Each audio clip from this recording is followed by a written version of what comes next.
conversation. Make sure you join me. Go to @DonLemonCNN or @TimJacobWise. Tim Jacob Wise. You can send my comments. You can send your comments to me or to Tim Wise, who will join us for the full hour. We're going to talk about everything that has to do with race, the Trayvon Martin story, George Zimmerman, the president's comments, and the generation gap when it comes to race in this country as well. So we're going to start with this. This is a story that has captivated the nation. In more than 100 American cities, this summer day was set aside for crowds of people to gather, demand justice, and remember one name, Trayvon.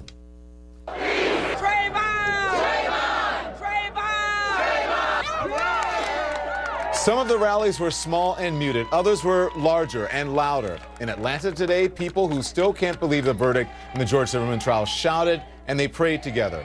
This is Sanford, Florida now, where Trayvon Martin was killed and where George Zimmerman was acquitted. People carried pictures of Trayvon Martin there and in nearby Orlando and also in Daytona Beach. And look at the crowd in downtown Chicago today. They shouted, "No justice, no peace." Rally leaders in Chicago are joining a nationwide call for federal charges to be filed against George Zimmerman. Trayvon Martin's father attended the rally in his son's honor in Miami today. Tracy Martin says he is moving forward from his son's death, but that he will never recover completely. CNN's Nick Valencia talked with him. Don, the demonstrators have come and gone, but the rally did last for about 2 hours between 10 a.m. and 12 p.m. this morning. Hundreds and hundreds showed up, including the father of Trayvon Martin, Tracy Martin. He was a headliner here in Miami at this event. It was a very emotional day for Tracy Martin. He teared up while he was at the microphone speaking about the legacy of his son. He said that he would not give up fighting for the memory of Trayvon until he died. He also said that he would also fight for the sons of those in the crowd. I also spoke one-on-one with Tracy Martin and asked him how he felt about the support that he was receiving throughout the nation. It's overwhelming. It just goes to show the love and the support that our families and friends have for us here in Miami as well as across the country. And it sends a message to the nation that we're not going to sit back and let our children be killed and don't say anything about it. After the demonstration was done, some of those in the crowd decided to go on a march. Their initial plan was to block the I-95, which is a major interstate highway that runs through Miami. Those plans changed. They did eventually go to police headquarters, only to come back here to the courthouse. And while they were here, Don, their message was very clear. They wanted to strike down and do away with the Stand Your Ground law. Some of them wanted to amend that law, and others wanted to call attention to this case to the Department of Justice. They wanted the DOJ to intervene in the George Zimmerman verdict. They want civil rights charges filed against the former neighborhood watchman. Don? All right, Nick Valencia, appreciate that. In New York City, the Trayvon Martin vigils got some A-list celebrity support today. This was the Bronx. Hundreds of people rallied at the courthouse overnight and through the afternoon. The Reverend Al Sharpton called the National Day of Action, and he personally led the rally in New York City. CNN's Alina Cho was there. Alina?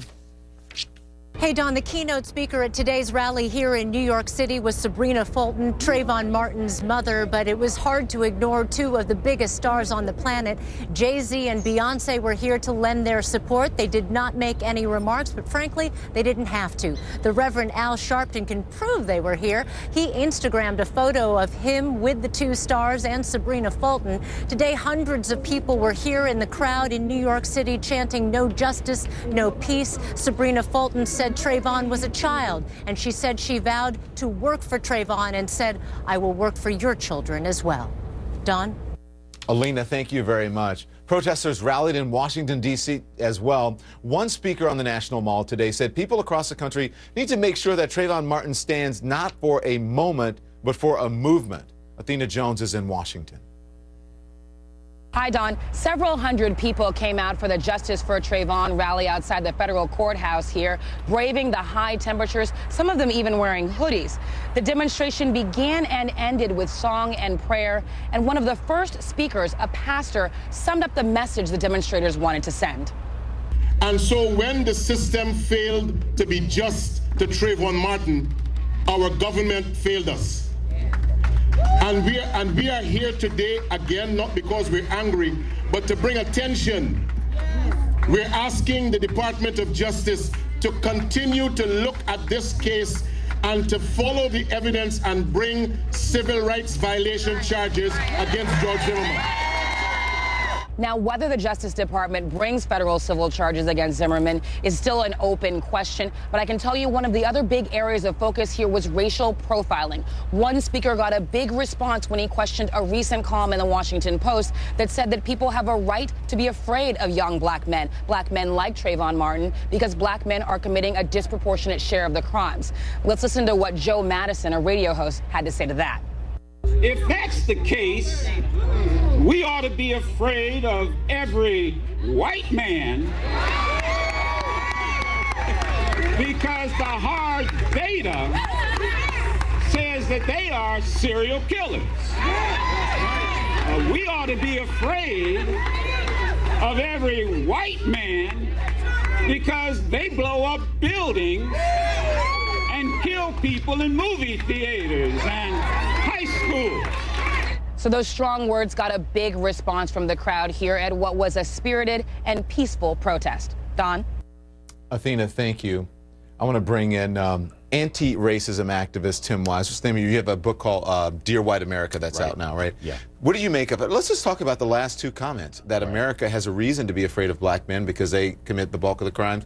And then what Joe Madison says, you know, we should be afraid of white men because they blow things up. Right. Well, we only use racial profiling or the rationalization of it when it applies to the other. You know, when white folks do things disproportionately, whether it's serial killing, mass murder, school shootings, drunk driving, 85% roughly of all drunk drivers white. But we don't hear people saying, well, let's set up roadblocks in white suburbs to catch white white drunk drivers. So in other words, we only apply this logic when it is the other who does something quote unquote disproportionately. And the problem with that, it's fundamentally un-American, fundamentally unethical to say that every black male under the age of 25, let's say, should be considered a suspect just because black males under 25 commit a disproportionate share of crime. If that's going to be the logic, then no black male is safe. They are considered guilty until proven innocent. That is fundamentally contrary to the American ideal. It is not acceptable.